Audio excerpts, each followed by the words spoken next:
શું લોહીના સંબંધ ફક્ત એક સ્વાર્થ છે?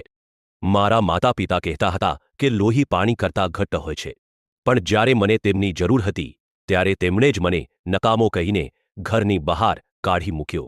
છેલ્લા 8 વર્ષથી હું મારા ઘરનો એટીએમ હતો. પિતાનું દેવું હોય કે નાના ભાઈના મોજ શોખ, મારો દરેક રૂપિયો તેમના પાછળ વપરાતો. પણ ગયા વર્ષે જ્યારે મારો અકસ્માત થયો અને મારે લાંબો સમય આરામ કરવો પડ્યો, ત્યારે મારા ઘરવાળાનો અસલી ચહેરો સામે આવ્યો. મમ્મીએ ચોખ્ખું કહી દીધું, તારી સારવારનો ખર્ચ હવે અમે નહીં ઉપાડી શકીએ.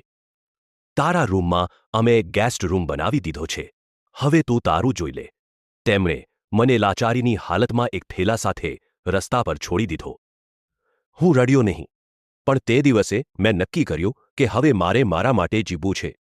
મેં મારા જૂના લેપટોપ પર કામ શરૂ કર્યું અને ધીમે ધીમે એક મોટી આઈટી કંપની ઊભી કરી. મેં તેમને ક્યારેય ફોન ન કર્યો. મને ખબર પડી કે ભાઈએ બધો પૈસો જુગારમાં ઉડાવી દીધો અને પિતાએ ઘર ગીરો મૂકી દીધું છે. ગઈકાલે સવારે એ જ મમ્મી પપ્પા મારા નવા બંગલાની બહાર ઊભા હતા. બેંક તેમનું ઘર જપ્ત કરવાની હતી. પપ્પા ધ્રુસકે રડતા બોલ્યા, બેટા, લોહીના સંબંધને તો ઓળખ. અમે રસ્તા પર આવી જઈશું. અમને માફ કરી દે. મેં ધીમેથી મારા ટેબલ પરથી એક કવર કાઢ્યું. તેમાં તેમના ઘરના